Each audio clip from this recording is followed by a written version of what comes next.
Carlos me había dicho, con esa calma que me ponía los nervios de punta, que necesitaba una nueva prometida.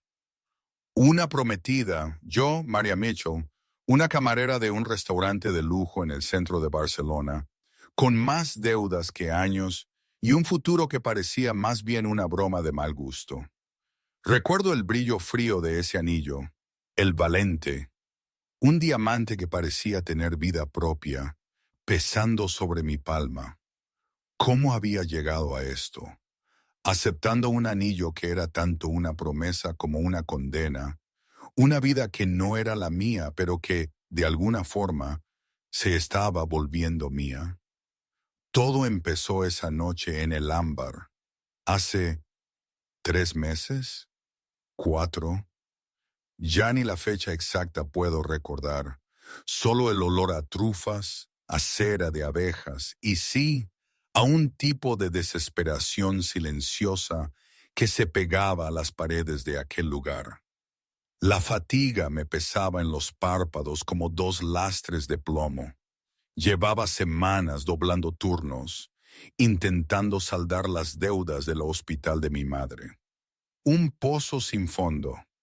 Pero esa noche, el cansancio no era una opción. Esa noche, la familia Valente cenaba allí. Carlos Valente. Pronunciar el nombre, incluso pensarlo, hacía sudar a los cocineros y al resto del personal. Era un hombre de unos 30 y tantos, con una belleza de esas que te avisan del peligro en lugar de atraer. Sus hombros anchos llenaban el traje oscuro como una armadura.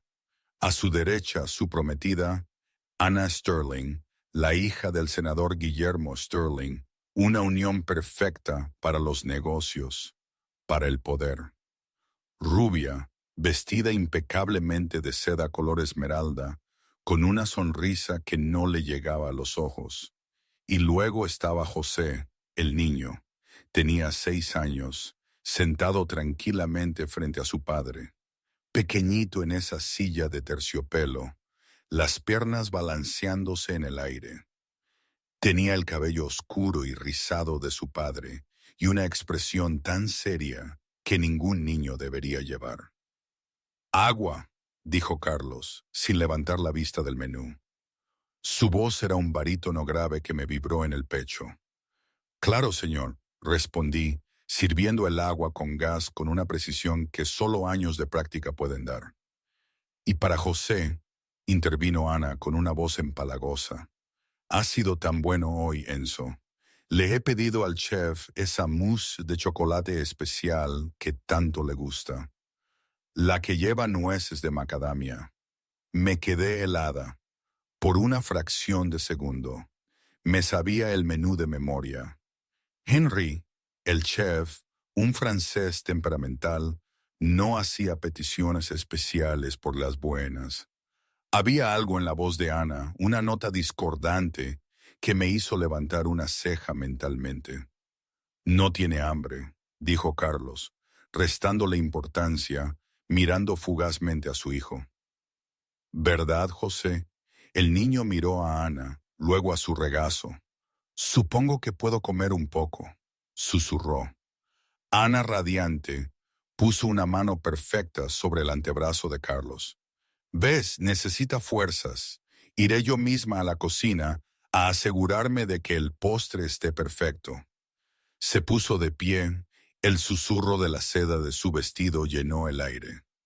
La observé irse. Algo no cuadraba. No era solo el tono excesivamente solícito, era la forma en que su mano se detuvo un instante cerca de su bolso de mano antes de dirigirse hacia el pasillo de la cocina.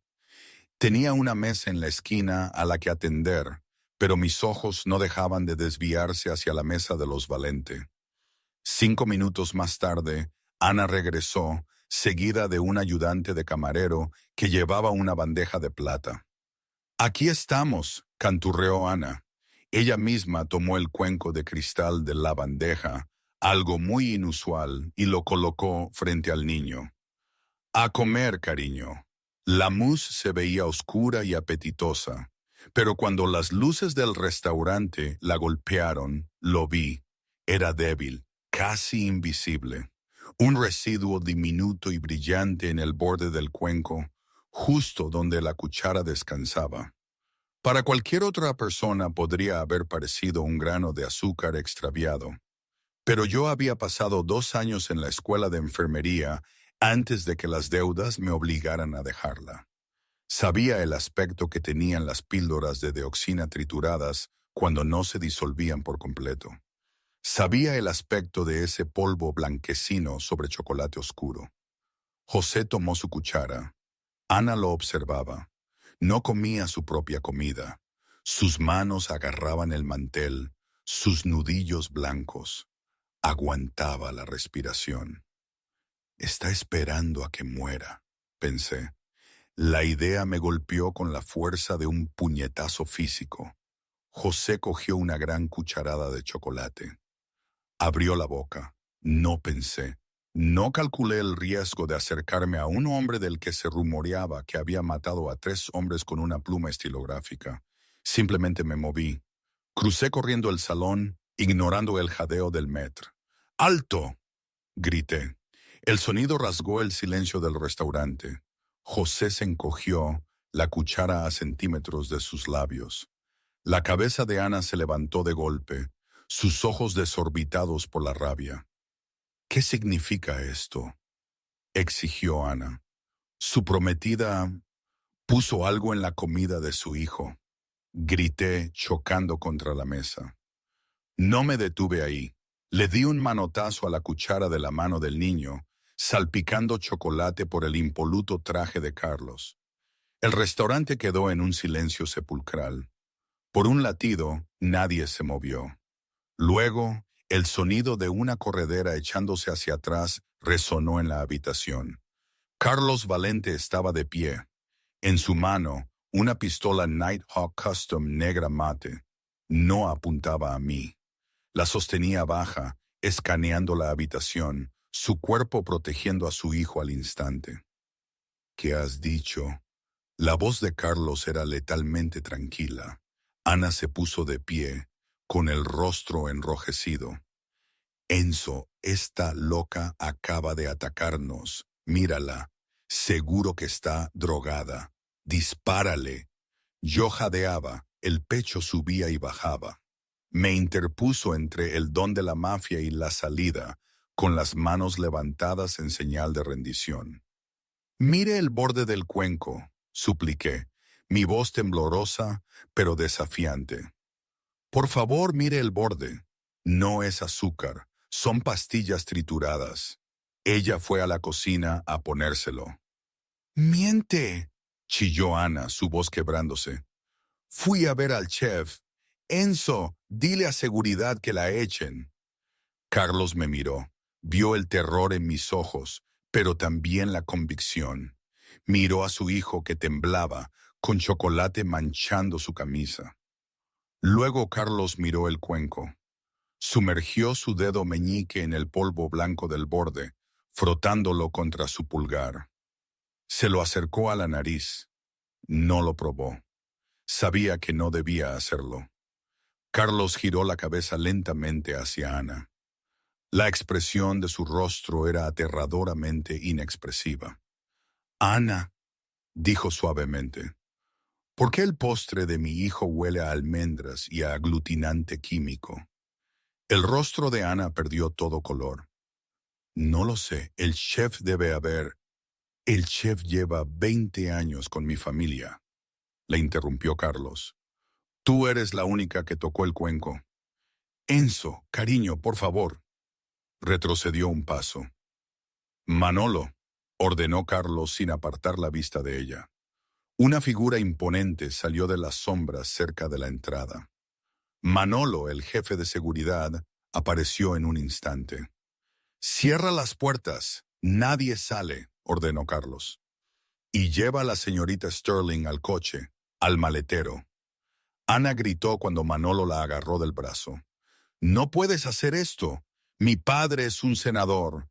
Empezarás una guerra, Carlos. ¿Una guerra? La guerra empezó en el momento en que intentaste envenenar mi sangre, dijo Carlos. Se volvió hacia mí. Yo seguía temblando, esperando la bala. Carlos enfundó su arma, metió la mano en su chaqueta, sacó un pañuelo y se limpió el chocolate de la solapa. Luego me miró directamente a los ojos. ¿Cómo te llamas? María, tartamudeé. María Mitchell. María Mitchell, repitió Carlos, saboreando el nombre. Acabas de acusar a la hija de un senador de intento de asesinato delante de 50 testigos. Dije la verdad, susurré. Carlos se acercó, me superaba en altura. Olía a pólvora y a colonia cara. Ya veremos. Vienes conmigo. ¿Qué? No, tengo que trabajar. Ya no trabajas aquí, dijo Carlos, agarrándome la muñeca. Su agarre era de hierro, pero no doloroso. Si tienes razón, eres dueña de esta ciudad. Si te equivocas, no vivirás para ver el amanecer. El viaje a la Hacienda Valente fue un silencio asfixiante. Me senté en la parte trasera de un sub blindado negro. Carlos se sentó a mi lado, mirando por la ventana, la mandíbula tensa. José dormía al otro lado de su padre, su cabeza apoyada en la pierna de Carlos. Incluso dormido, el niño se aferraba a la chaqueta de su padre. Mi mente estaba acelerada. ¿Por qué hice eso? ¿Por qué no me quedé callada? Pero sabía la respuesta. No podía ver a un niño morir. El coche disminuyó la velocidad al pasar por unos enormes portones de hierro forjado. La Hacienda Valente no era una casa, era una fortaleza. Altos muros de piedra, cámaras girando en cada esquina y hombres con fusiles de asalto patrullando el perímetro.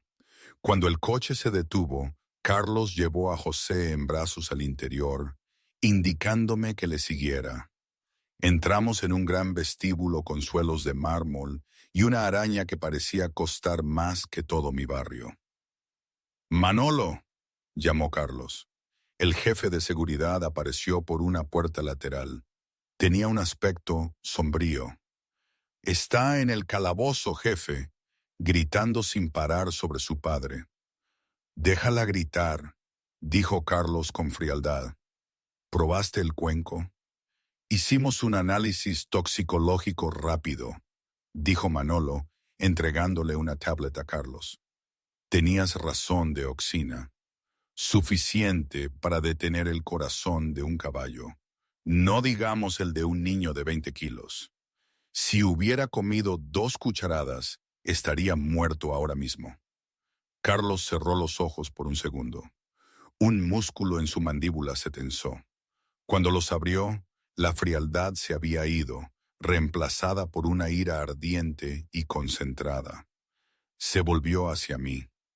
«Tienes formación médica», afirmó. No era una pregunta. «2 años de escuela de enfermería», dije, abrazándome a mí misma. Tuve que dejarlo. ¿Por qué? «Dinero», dije simplemente. Carlos asintió, se acercó a una mesa auxiliar y sirvió 2 vasos de líquido ambarino. Me entregó uno. «Bebe, ayuda con el shock». Cogí el vaso, pero no bebí. «¿Soy una prisionera aquí, señor Valente?» «Llámame Enzo», dijo, dando un sorbo a su whisky. «Y para responder a tu pregunta, sí, por ahora».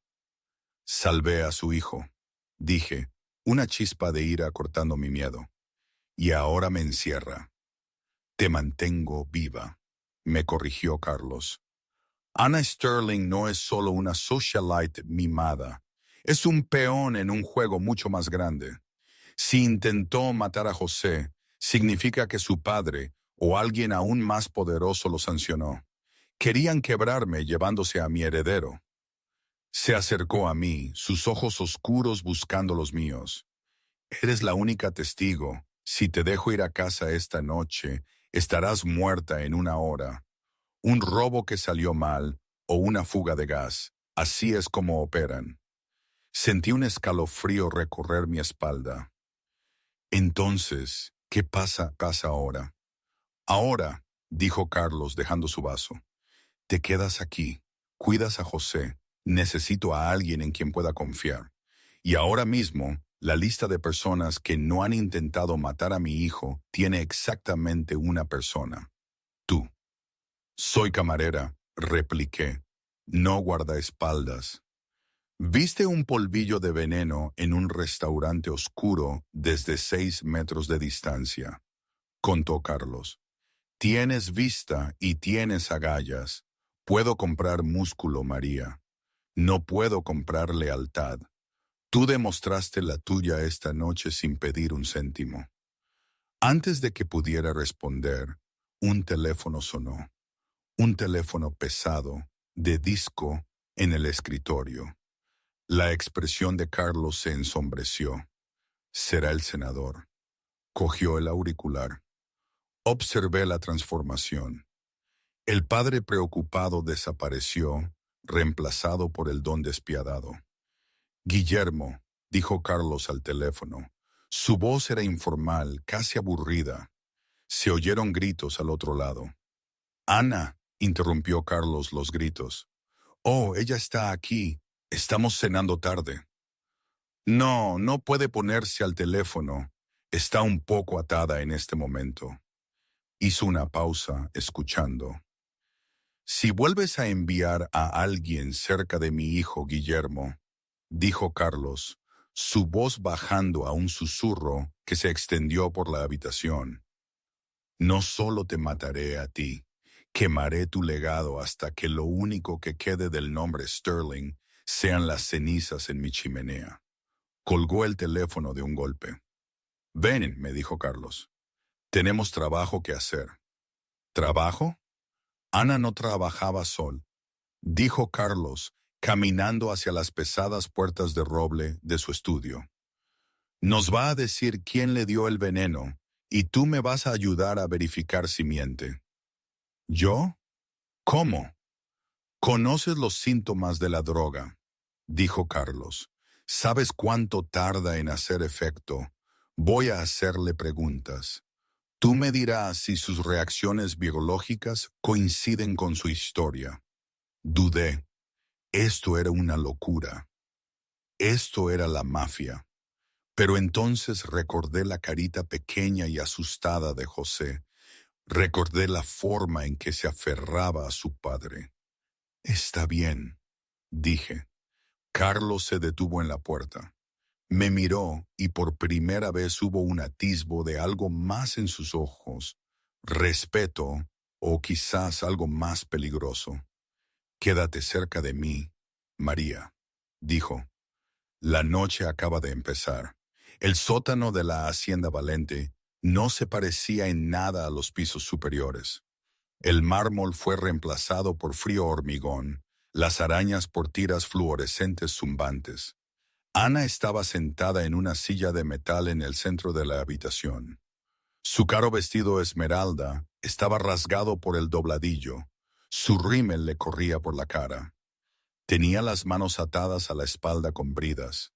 Cuando Carlos entró, levantó la vista, la esperanza destellando en sus ojos. Enzo, gracias a Dios, diles a estos animales que me desaten. Mi padre, tu padre sabe que estás aquí, dijo Carlos con calma, apoyándose en la pared. Se cruzó de brazos. Yo estaba detrás de él, intentando hacerme invisible. Los ojos de Ana se clavaron en mí. La trajiste a ella, la ayuda. Enzo, miente. Está celosa porque soy guapa y rica y ella friega mesas. Carlos no reaccionó a los insultos, simplemente me miró. ¿Qué pasa si un adulto toma deoxina sin una afección cardíaca, María? Di un paso adelante, mi voz firme a pesar del entorno. Náuseas, vértigo, confusión, eventualmente arritmia cardíaca. Si la dosis es lo suficientemente alta, un paro cardíaco. ¿Oyes eso, Bella?, preguntó Carlos. Paro cardíaco es una forma dolorosa de morir. Caminó hacia una pequeña mesa donde el bolso de mano de Ana estaba abierto. Sacó un pequeño pastillero plateado. Lo abrió. Estaba vacío pero forrado con polvo blanco. Encontré esto en tu bolso, dijo Carlos. Probamos el polvo. Coincide. Ana dejó de llorar al instante. Su rostro se endureció. La máscara de prometida cariñosa se cayó, revelando a la mujer fría y calculadora que había debajo. ¿Y qué? Escupió Ana. Es un niño débil, Enzo. Te debilita. Te pasas todo el tiempo preocupándote por su azúcar en sangre y sus alergias. Un don necesita ser fuerte. Lo hice por nosotros. Carlos rió. Fue un sonido seco, sin humor. ¿Por nosotros o por la familia Petrov? Ana se quedó paralizada. ¿Crees que no lo sé? Continuó Carlos acercándose. Tu padre le debe a los Petrov 10 millones de euros en deudas de juego. Prometieron perdonarle la deuda si eliminabas a mi heredero. Con José fuera, me darías un nuevo hijo. Un hijo con sangre Sterling. Un hijo que los Petrov podrían controlar. Jade, la crueldad era asombrosa. «¡Es un mocoso!», gritó Ana. «Ni siquiera es tuyo». Todo el mundo sabe que su madre era una cualquiera. El sonido resonó en las paredes de hormigón. Carlos no le había golpeado. Yo sí, allí estaba. Mi mano todavía escocía, mi pecho subía y abajaba. Había cruzado la habitación sin darme cuenta. No te atrevas, sí sé. Es un niño inocente que confió en ti. Ana me miró en shock. Carlos me miró, con las cejas arqueadas. No parecía enfadado, parecía impresionado. «Tienes fuego, María», murmuró Carlos. Se volvió hacia Ana. «Te vas a quedar aquí abajo, bella. Vas a escribir cada nombre, cada reunión, cada promesa que los Petrov te hicieron». «¿Y si no lo hago?», desafió Ana. Carlos se inclinó, su rostro a centímetros del suyo. «Entonces dejaré que María te dé la cena, y usaremos la misma receta que preparaste para José». Ana palideció. Está bien, hablaré». Carlos se enderezó. Hizo una señal a Manolo. «Trae la cámara, graba todo». Me tomó del brazo y me sacó de la habitación. Mientras subíamos las escaleras, la adrenalina empezó a desvanecerse y mis rodillas se debilitaron. Tropecé. Carlos me sujetó sin esfuerzo, su brazo envolviéndome la cintura. Me acercó para sostenerme. Por un momento estuvimos pecho con pecho. Pude sentir el calor que irradiaba de él. Levanté la vista y su rostro estaba peligrosamente cerca.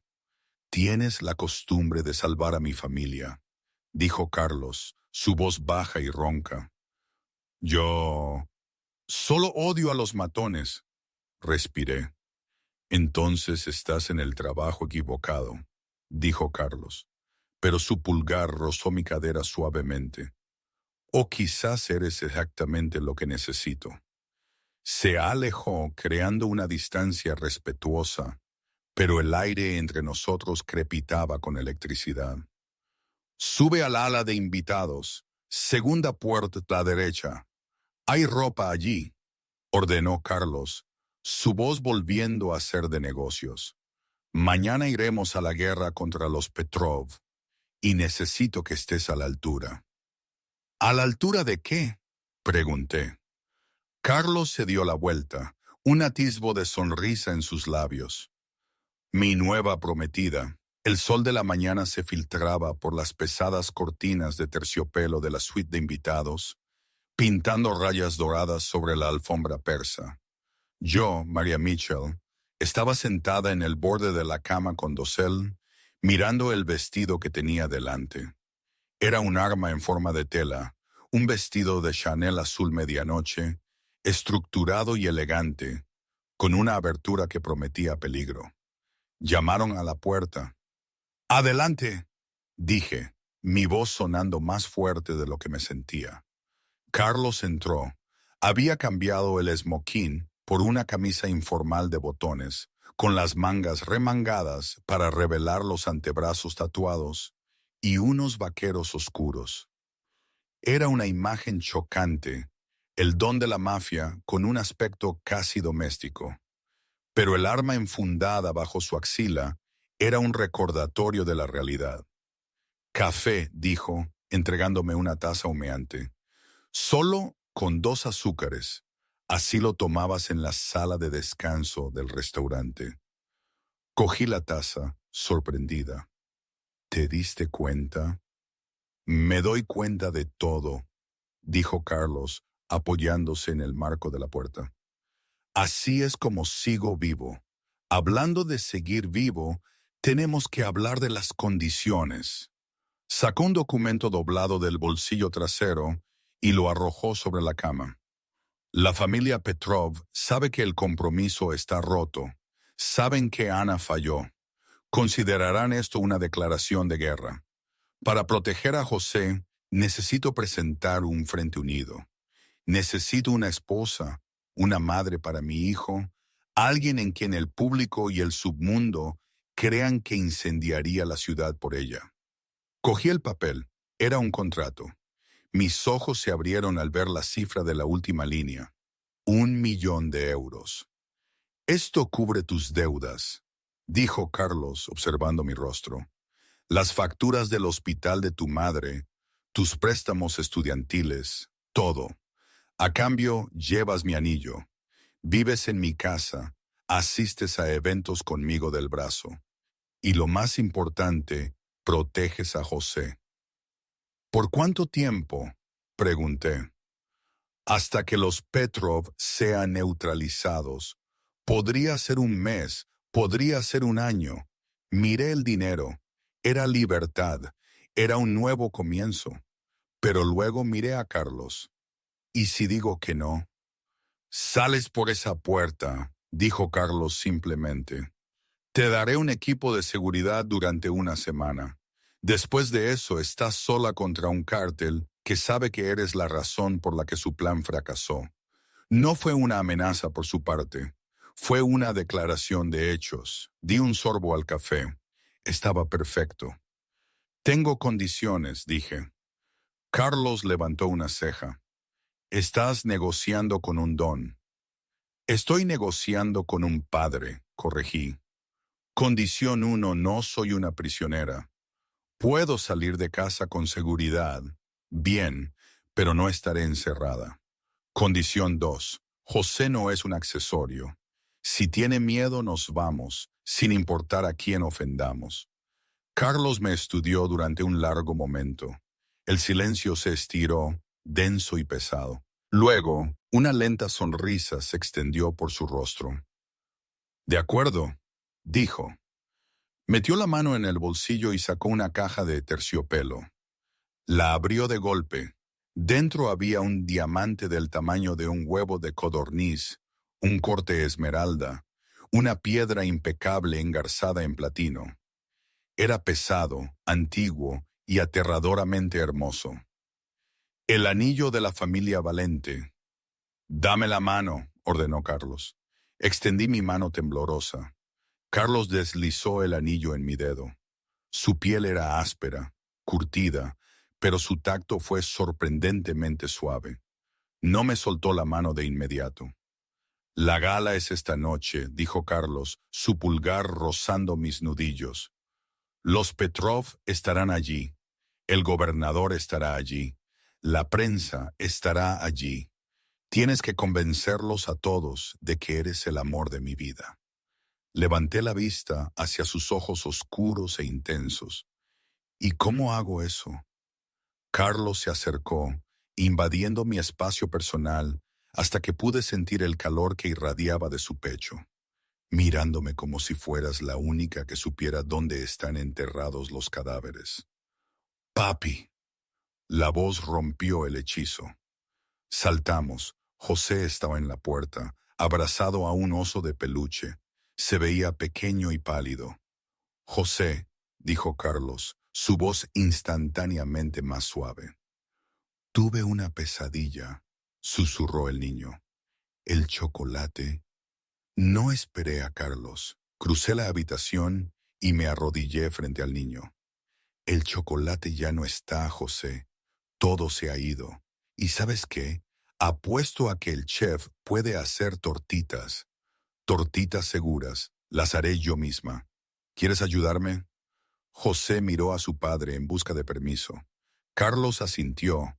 Una expresión de profundo alivio inundó su rostro. Está bien, susurró José. Tomó mi mano, la mano que llevaba el anillo de 1.000.000 de euros. Carlos nos vio caminar hacia la cocina. Por primera vez desde que su esposa murió hace 4 años, la fría piedra de la mansión se sintió un poco como un hogar, pero él sabía que la calidez era peligrosa. Le daba algo que perder. A ver, que aquí tengo que parar un momento. Todo esto era una locura. Yo, María, de repente prometida del Don de Barcelona, del Carlos Valente. La verdad es que me reía por dentro. Pensaba en mis amigas.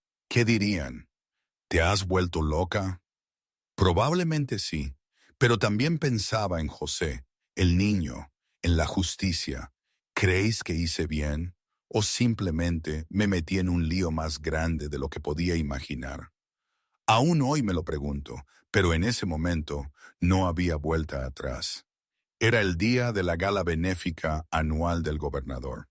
El Gran Hotel Alfonso XIII en Sevilla se había transformado. Miles de rosas blancas adornaban los pilares y un cuarteto de cuerda tocaba música suave en un rincón.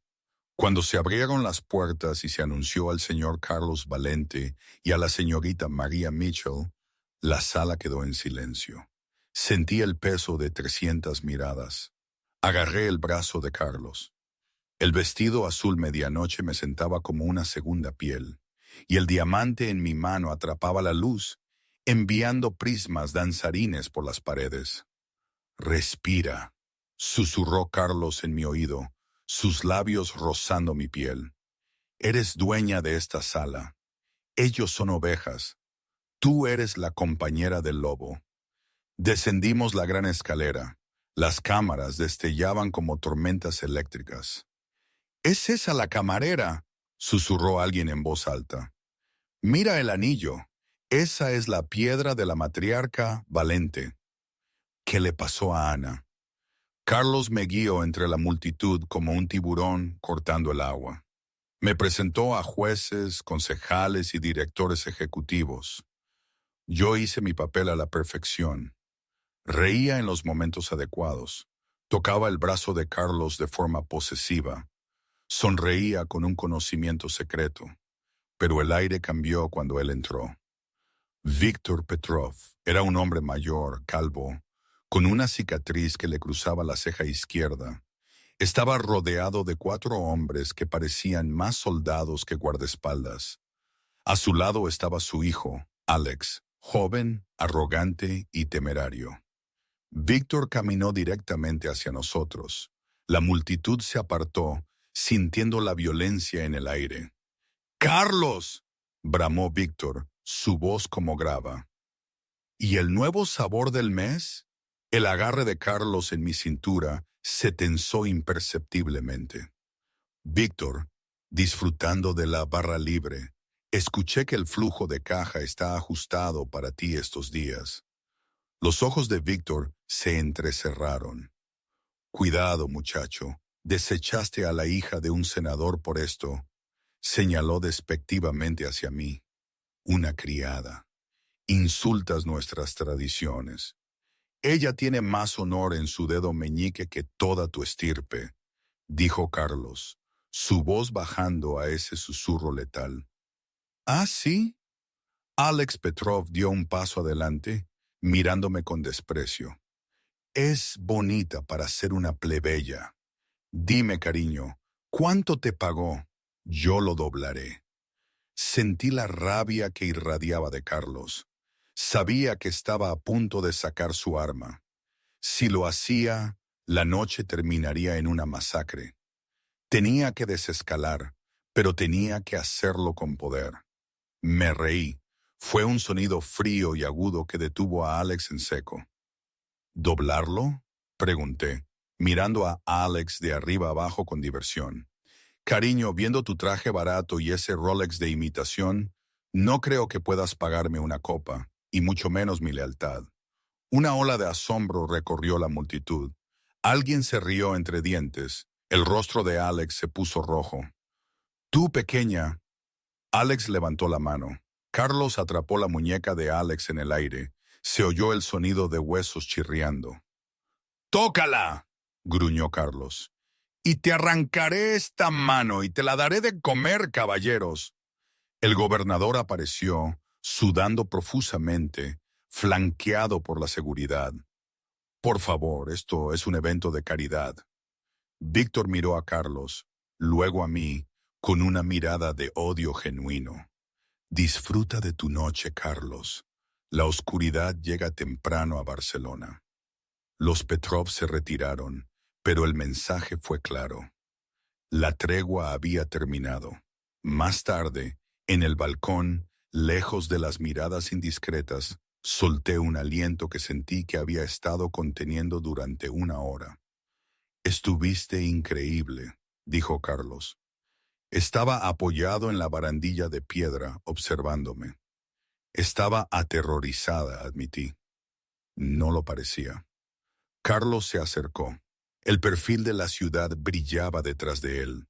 Cuando insultaste a Alex, quise besarte allí mismo, delante de todos. Mi corazón martilleaba contra mis costillas. ¿Por qué no lo hiciste?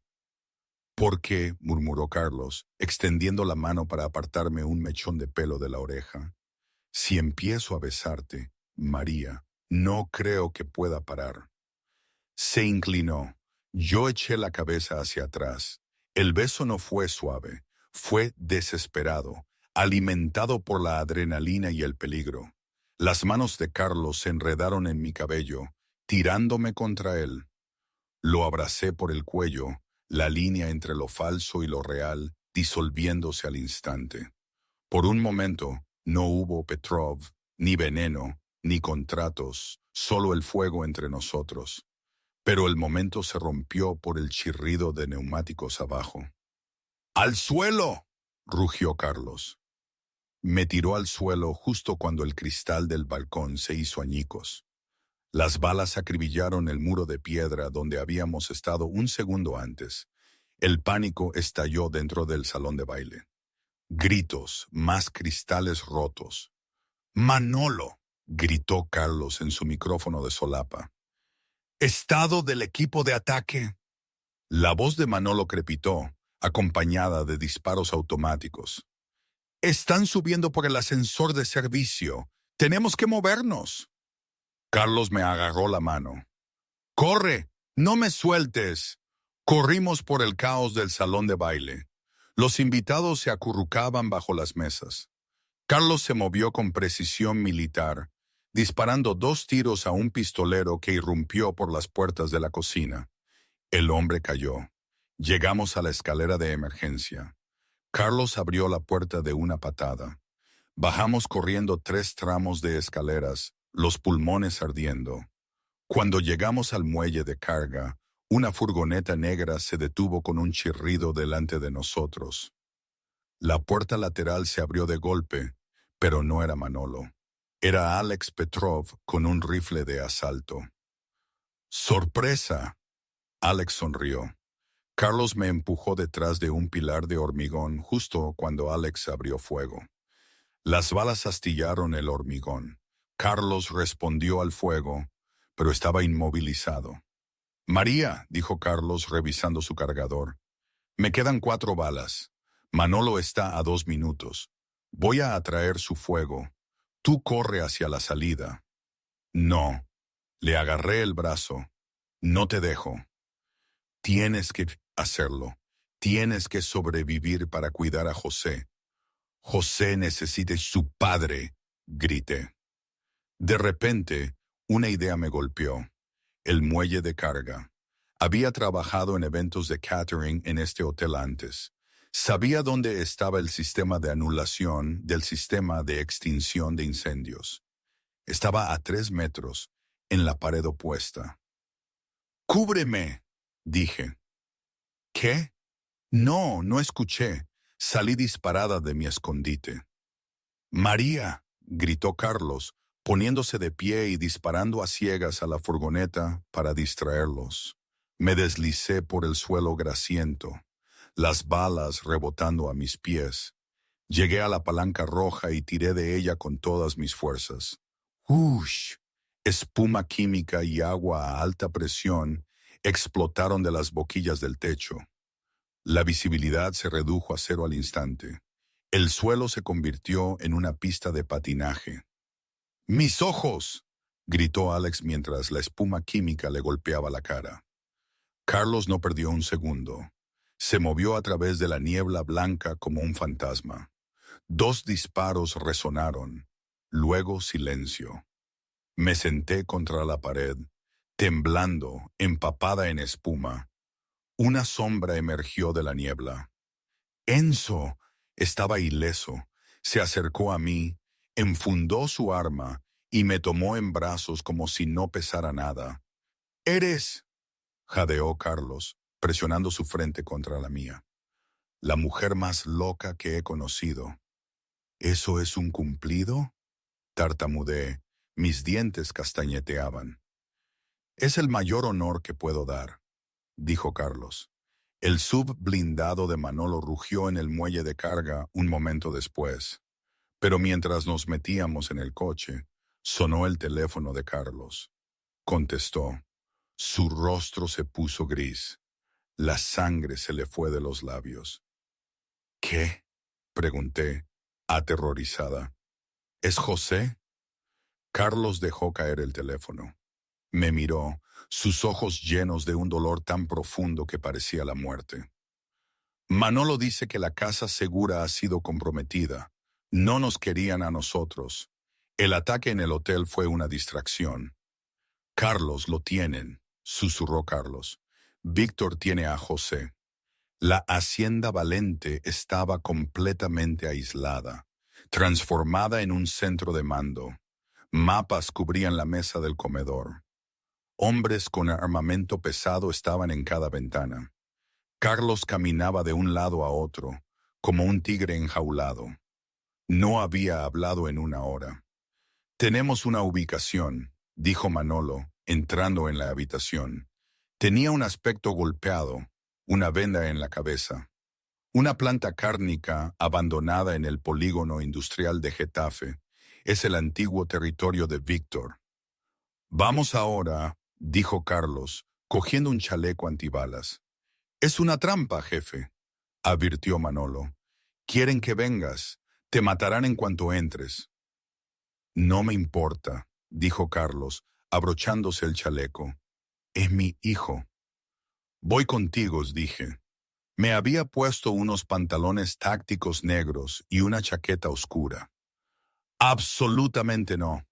Carlos se giró hacia mí. «Ya has hecho suficiente. Casi mueres esta noche». «También es mi hijo», dije. Las palabras quedaron suspendidas en el aire. «Quizás no de sangre, pero le quiero, y soy la única que puede acercarse a ellos sin que disparen a la vista». «¿Qué quieres decir?». «Soy el eslabón débil», expliqué. «Soy la civil. Si entro allí con una bandera blanca exigiendo ver al niño, se reirán. Me dejarán entrar para burlarse de mí. No me verán como una amenaza». «María, te matarán». «No si estás justo detrás de mí», dije. Me acerqué a él y puse mis manos en su pecho. «Confía en mí, Enzo, como yo confié en ti». Carlos cerró los ojos, su mano cubriendo la mía. «Si te haces daño, yo no. Vamos a buscar a nuestro chico». La planta cárnica olía a óxido y a sangre vieja. Era un espacio cavernoso iluminado por luces de trabajo colgantes. Víctor Petrov estaba en una pasarela con vistas a la planta principal. José estaba atado a una silla debajo de él, un trozo de cinta aislante sobre su boca. Se veía aterrorizado, lágrimas corriendo por su rostro. Caminé hacia el centro de la habitación con las manos levantadas. «Vaya, vaya», rió Víctor, su voz haciendo eco. «Vuelve la camarera. ¿Dónde se esconde el gran Carlos Valente detrás de las faldas de una mujer? No viene, mentí. Mi voz temblaba lo suficiente para ser convincente. Dijo que no arriesgaría su imperio por un niño. Los ojos de José se abrieron de par en par. Mentira, escupió Víctor. Enzo moriría por este mocoso. Me envió a negociar, dije, dando un paso más cerca de José. Ofreció 5 millones de euros en efectivo fuera, en el coche. Víctor se detuvo. La codicia era un poderoso motivador. ¿5 millones? Libera al niño y te llevaré al dinero, dije. Víctor hizo una señal a sus hombres. Revisen el perímetro. Mientras los guardias miraban hacia la entrada, bajé las manos. De mi manga, saqué una granada cegadora, una que Manolo me había dado en el coche. Quité la anilla y la lancé hacia los guardias. ¡Bang! Una luz blanca cegadora y un estruendo ensordecedor llenaron la habitación. ¡Ahora!, grité, lanzándome hacia José. Los tragaluces se hicieron añicos mientras Carlos y su equipo descendían del techo con cables, disparando. Fue el caos. Abracé el cuerpo de José con el mío, mientras las balas masticaban el suelo a nuestro alrededor. Le arranqué la cinta adhesiva de la boca. «María», sollozó José. «Te tengo, cariño. Te tengo», susurré, trabajando en las cuerdas que ataban sus manos. Carlos era un torbellino de violencia. Se movía entre los soldados Petrov como el ángel de la muerte. Disparó a 2 hombres, desarmó a un tercero y rompió el cuello de un cuarto. Víctor Petrov, dándose cuenta de que estaba superado, sacó un revólver y apuntó. No a Carlos, sino a mí y a José. «¡No!», rugió Carlos.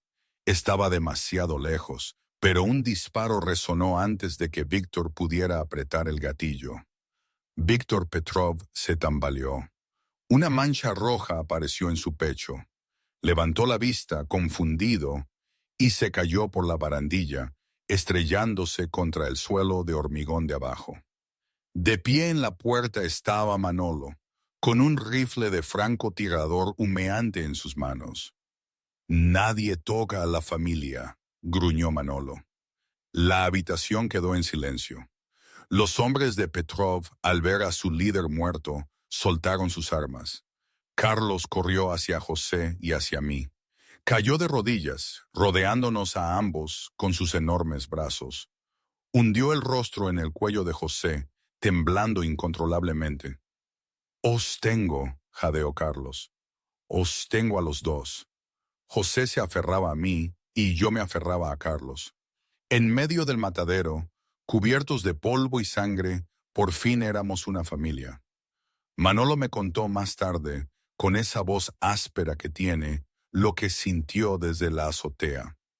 Dijo que vio a Víctor apuntando con el revólver, justo cuando Carlos estaba demasiado lejos. «No pensé, María», me dijo. «Solo vi a la familia en peligro, y la familia es intocable». Él vio mi cara, la de José, la desesperación de Carlos. Él sabía que tenía que actuar. Fue un solo disparo, limpio. Me pregunto qué pensaría si supiera que la bala que salvó a José y a mí vino de un hombre que ahora, a veces, le teje bufandas a José. La nieve comenzó a caer sobre Barcelona justo al mediodía. Grandes y perezosos copos que cubrieron la mugre de la ciudad con un blanco prístino y perdonador. Al anochecer, la hacienda Valente, antes una fortaleza que susurraba violencia y secretos, parecía sacada de un cuento. Las verjas de hierro estaban adornadas con acebo, y las duras luces de inundación que solían registrar los terrenos en busca de asesinos, ahora se suavizaban, proyectando un cálido resplandor dorado sobre el césped cubierto de nieve. Dentro, la transformación fue aún más profunda. Habían pasado 3 meses desde la noche en la planta cárnica. 3 meses desde que el imperio Petrov se desmoronó, dejando a Carlos Valente como el rey indiscutible de la ciudad.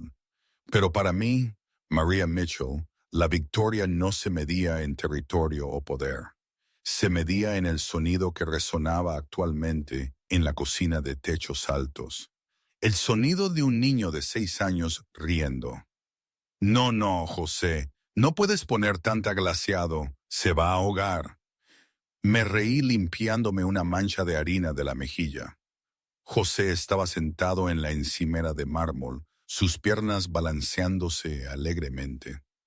Llevaba un suéter rojo que le quedaba un poco grande, sus rizos oscuros salpicados de azúcar glass. No se ahoga, María. Es una armadura de nieve. Es un soldado de nieve. ¿Armadura de nieve?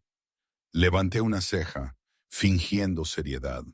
Bueno, en ese caso sigue soldado, pero si sabe a azúcar puro, te lo comes tú. Trato hecho, gorjeó José.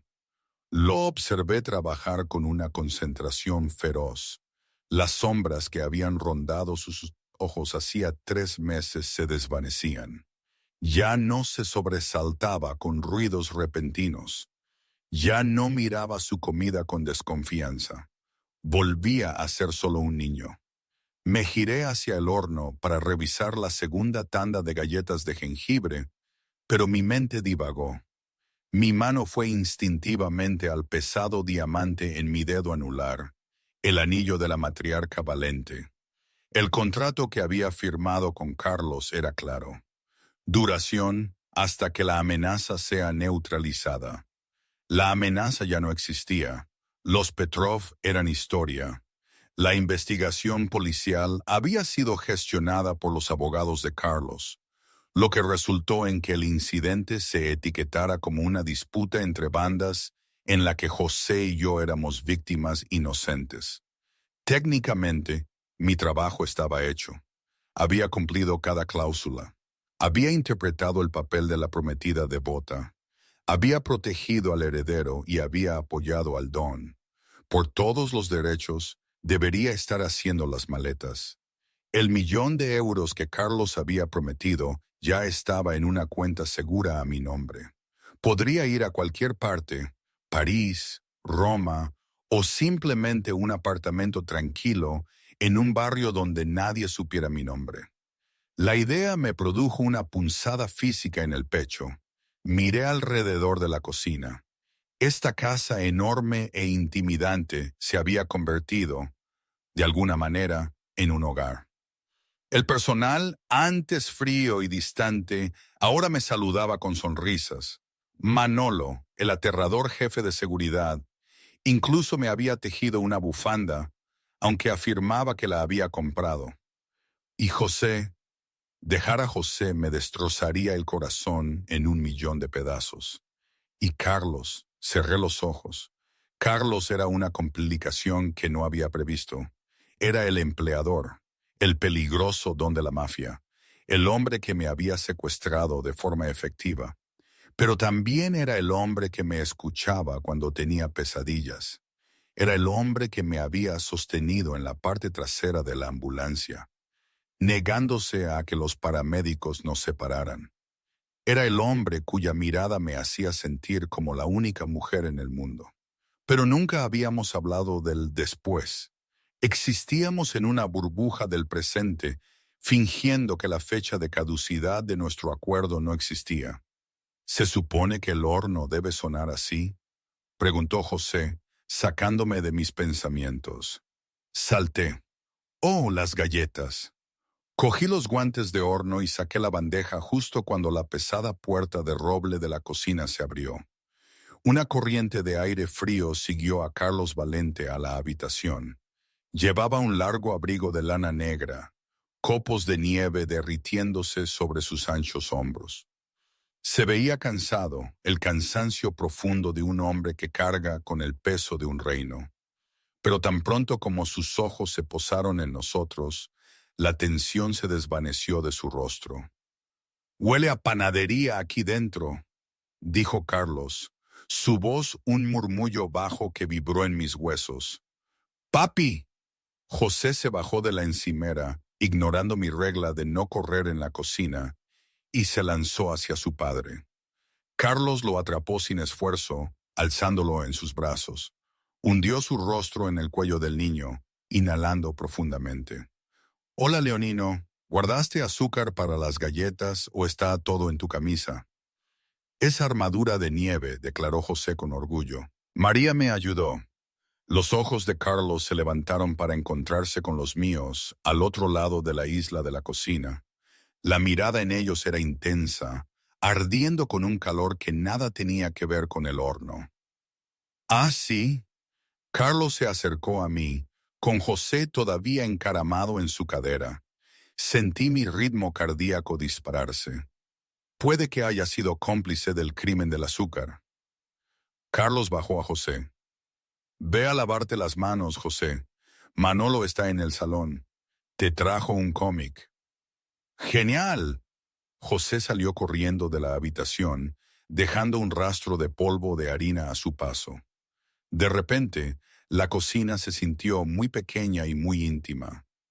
Carlos dio un paso más cerca de mí. No me tocó, pero el aire entre nosotros crepitaba con electricidad. Extendió la mano y me apartó un mechón de pelo de la frente, su pulgar deteniéndose en mi piel. «Tienes harina en la nariz», murmuró. Solté una risa nerviosa. Estoy hecha un desastre. Debería ir a cambiarme antes de cenar. «Te ves hermosa», dijo Carlos. Las palabras eran sencillas, pero el peso que les dio me cortó la respiración. «Te ves como si pertenecieras aquí». Miré mis manos, retorciendo el anillo. «Enzo, tenemos que hablar». Carlos se tensó ligeramente. La suavidad en sus ojos se endureció en algo ilegible. «¿Tenemos que hacerlo?» «El contrato», susurré, forzándome a decir las palabras que temía. «Los Petrov se han ido. La ciudad está segura. Yo cumplí mi parte del trato». Carlos se acercó a la encimera y se sirvió un vaso de agua, dándome la espalda. El silencio se estiró, agonizante y denso. «Así es», dijo Carlos finalmente. Se dio la vuelta, apoyándose en el fregadero, cruzando los brazos sobre el pecho. «Tienes tu dinero, María. Estás libre de deudas. Eres joven. Podrías ir a la escuela de enfermería. Podrías viajar. Podrías encontrar un hombre que no tenga un blanco en la espalda y una pistola en la guantera de su coche». Sentí lágrimas picarme los ojos. Me estaba dejando ir, me estaba dando la salida. Era lo noble que había que hacer y lo odiaba por ello. «¿Es eso lo que quieres?», pregunté, mi voz temblorosa. «¿Quieres que me vaya?» Carlos me miró durante un largo momento. Luego se separó de la encimera y cerró la distancia entre nosotros en dos largas zancadas. Me agarró por la cintura, tirándome contra él. Sus manos eran desesperadas, posesivas. «¿Quieres que te vayas?», rascó Carlos, su voz quebrándose. «María, cada vez que sales por esa puerta, dejo de respirar hasta que regresas. Me despierto en mitad de la noche solo para revisar el monitor y asegurarme de que sigues en el pasillo. La idea de esta casa sin ti ya no es un hogar, es solo una tumba». Entonces, ¿por qué? Empecé, una lágrima se escapó y rodó por mi mejilla. «Porque soy un hombre egoísta», confesó Carlos, limpiándome la lágrima con el pulgar. «Pero no soy un monstruo. Te atrapé en esta vida una vez porque no tuve elección. No te atraparé de nuevo. Si te quedas, tiene que ser tu elección. No por deudas, no por miedo, no por José». Metió la mano en el bolsillo de su abrigo. Contuve la respiración. «El contrato es nulo», dijo Carlos, sus ojos fijos en los míos. «Lo quemé esta mañana». Sacó la mano. No sostenía un documento. Sostenía una pequeña caja de terciopelo negra. «Quiero negociar un nuevo acuerdo», dijo Carlos suavemente. uno con términos de por vida. Jadeé, mis manos volaron a mi boca. Carlos abrió la caja. Dentro había un anillo. No era la enorme y ostentosa joya familiar Valente que llevaba puesta, el símbolo de poder y deber. Este era delicado, una banda de platino con un diamante de talla radiante que atrapaba la luz como una estrella. Era elegante, moderno y personal. Era un anillo para una mujer, no un símbolo de estatus. Condición 1, recitó Carlos, su voz ronca de emoción. Te quedas, no en la habitación de invitados, en mi habitación, en mi cama, en mi vida. Solté un sollozo ahogado de risa. Condición 2, continuó Carlos, acercándose. Me dejas pasar el resto de mis días tratando de ser digno de ti. Me dejas protegerte y proveerte y adorarte como te mereces. Y condición 3, susurré. Carlos se arrodilló. El rey de Barcelona, el hombre que hacía temblar a los senadores, se arrodilló en el suelo de su cocina, en un montón de harina derramada. Condición 3. Te conviertes en María Valente de verdad, no para la prensa, no para la familia, sino para mí, porque te quiero, María. Te quise desde el momento en que me gritaste en aquel restaurante. Salvaste la vida de mi hijo, pero salvaste mi alma. Me miró, vulnerable y abierto de una manera que el mundo nunca vería. ¿Firmarás el contrato? Miré el anillo, luego al hombre. Pensé en el peligro. Pensé en las armas y las noches largas y el miedo. Y luego pensé en la forma en que miraba a José, la forma en que me tomaba la mano, la forma en que me había hecho sentir segura cuando el mundo ardía. Me dejé caer de rodillas frente a él, sin importarme la harina, y le rodeé el rostro con mis manos. Tengo una contraoferta. Sonreí entre lágrimas. Los ojos de Carlos se abrieron ligeramente. Ah, sin fecha de caducidad, dije. Sin cláusulas de escape. Te quedas conmigo, Carlos Valente. Para siempre. Carlos soltó un aliento que sonó como alivio y alegría chocando. Acepto. Deslizó el anillo en mi dedo, reemplazando la pesada joya familiar con la promesa de un futuro. Luego me besó. No fue el beso ostentoso de la gala, ni el beso desesperado del muelle de carga. Fue lento, profundo y lleno de una promesa de para siempre. Sabía a café y a aire invernal y a amor. ¡Qué asco! Nos separamos, riendo. José estaba en la puerta, el cómic olvidado en su mano, sus manos cubriendo sus ojos aunque miraba por entre sus dedos. «José, ven aquí», ordenó Carlos extendiendo un brazo. José corrió y se lanzó al montón, abrazándonos a ambos. «¿María se queda?», preguntó José mirando a tu padre. «Sí, José», dijo Carlos, besando la coronilla de su hijo, su brazo apretándome. «Se queda, nunca se irá». «Bien», decidió José, porque prometió hacer la pistola de glaseado, y no puedes romper una promesa. «No», dije, apoyando la cabeza en el hombro de Carlos, mirando a los dos chicos que se habían convertido en mi mundo entero. En esta familia cumplimos nuestras promesas. Fuera, la nieve seguía cayendo, enterrando la oscura historia de la ciudad bajo un fresco manto blanco. Pero dentro de la hacienda Valente, el fuego estaba cálido. El aire olía a jengibre y pino. Y por primera vez en mucho tiempo, había paz. ¿Y ahora? Bueno, ahora estamos aquí. José está haciendo más galletes, Carlos está en su despacho y yo sigo llevando el anillo, aunque el primero, el pesado, está guardado en una caja fuerte. La vida no es un cuento de hadas, ¿sabéis? Hay días en los que el miedo sigue ahí, una sombra, un susurro. Carlos sigue siendo el don, y yo sigo siendo... Bueno, ahora soy María Valente. Es extraño, complicado, pero también es real. Y supongo que, al final, eso es lo único que importa. La paz que tanto ansiaba mi abuela, la he encontrado en el ojo del huracán. ¿Quién lo iba a decir?